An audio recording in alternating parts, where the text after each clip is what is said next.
दिल्ली में दलों की राजनीति रोज गर्म होती दिख रही है। कहीं बीजेपी आम आदमी पार्टी को घेर रही है, वहीं आम आदमी पार्टी बीजेपी पर आरोप लगाए। नमस्कार, मैं पिंटू सक्सेना। आज आपको इस वीडियो में दिल्ली में चल रही सियासी सरगर्मियों से रूबरू करवाऊंगा।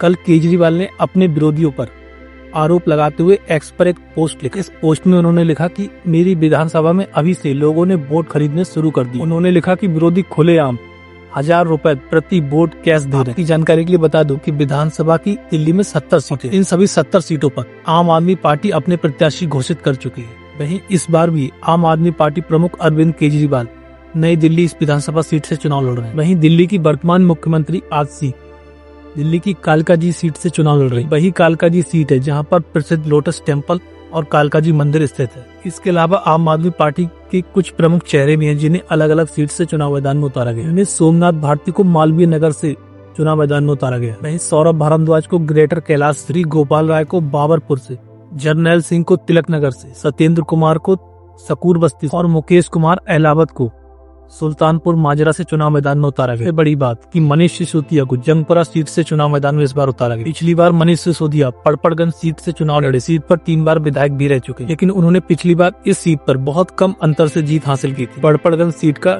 1993 से ये इतिहास रहा है कि पहले ये सीट बीजेपी के पास रही, फिर 3 बार इस पर कांग्रेस ने कब्जा किया, और फिर जब 2013 में आम आदमी पार्टी का उदय हुआ तब से इस सीट पर आम आदमी पार्टी का ही कब्जा। इस बार महान शिक्षक और मोटिवेशनल स्पीकर अवध ओझा जी इस सीट से चुनाव मैदान। अवध ओझा ने हाल ही में आम आदमी पार्टी और राजनीति में अपना पदार्पण किया है। पहली बार पड़पड़गंज सीट से ही चुनाव मैदान में। उनका ये विजन है कि मैं राजनीति के माध्यम से शिक्षा के क्षेत्र में एक क्रांतिकारी बदलाव ला सकता। पहले ये जिम्मेदारी सिसोदिया संभाल रहे थे और अवध ओझा के पार्टी में आने से ये भार उनके कंधों पर डाल दिया गया। लेकिन इस पड़पड़गंज सीट से अवध ओझा की भी मुश्किलें कम होने वाली नहीं। अवध ओझा की सीट इस बार हॉट सीट बन, क्योंकि इस बार उनके विरोध में कांग्रेस के पूर्व प्रदेश अध्यक्ष अनिल चौधरी चुनाव मैदान। बहरहाल बीजेपी ने इस सीट से अभी अपना प्रत्याशी घोषित नहीं किया। ऐसा लगता है कि इस सीट पर काफी कड़ा मुकाबला देखने को मिलेगा।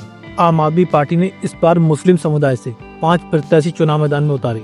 10 महिलाओं को भी इस बार चुनाव मैदान में उतारा गया। ऐसे आम आदमी पार्टी ने 4 चरणों में अपने प्रत्याशियों की घोषणा की थी। 2020 के दिल्ली विधानसभा चुनाव में आम आदमी पार्टी ने मेजोरिटी के साथ जीत दर्ज की। आम आदमी पार्टी ने 2020 में 70 में से 62 सीटों पर जीत दर्ज की थी। बीजेपी को उस समय केवल 8 सीटें मिली थी और कांग्रेस के हाथ खाली रहे थे। इस बार 2025 में दिल्ली में विधानसभा चुनाव हो। इस बार बीजेपी और आम आदमी पार्टी में बहुत ज्यादा गर्मागर्मी देखने को मिला। केजरीवाल बाबा साहेब अम्बेडकर का भक्त होने का दावा कर दलितों को लुभाने की कोशिश कर रहे हैं, तो कभी दलित छात्रों के लिए अम्बेडकर स्कॉलरशिप योजना की शुरुआत। ऐसे इस योजना के अंतर्गत आम आदमी पार्टी सरकार दलित छात्रों की पढ़ाई के लिए, यानी विदेश में पढ़ाई के लिए पूरी सहायता करेगी। उनकी पढ़ाई ही नहीं बल्कि उनकी आने जाने का खर्च भी खुद सरकार ही उठाएगी। महिला सम्मान योजना, जिसमें महिलाओं को 2100 रुपए प्रति माह दिए जाएं। वहीं दिल्ली के बुजुर्गों के फ्री इलाज के लिए संजीवनी योजना की शुरुआत की। हाल ही में इसके रजिस्ट्रेशन भी केजरीवाल टीम और केजरीवाल ने खुद ही मिलकर कराया। इसे वर्तमान में दिल्ली सरकार 200 यूनिट बिजली,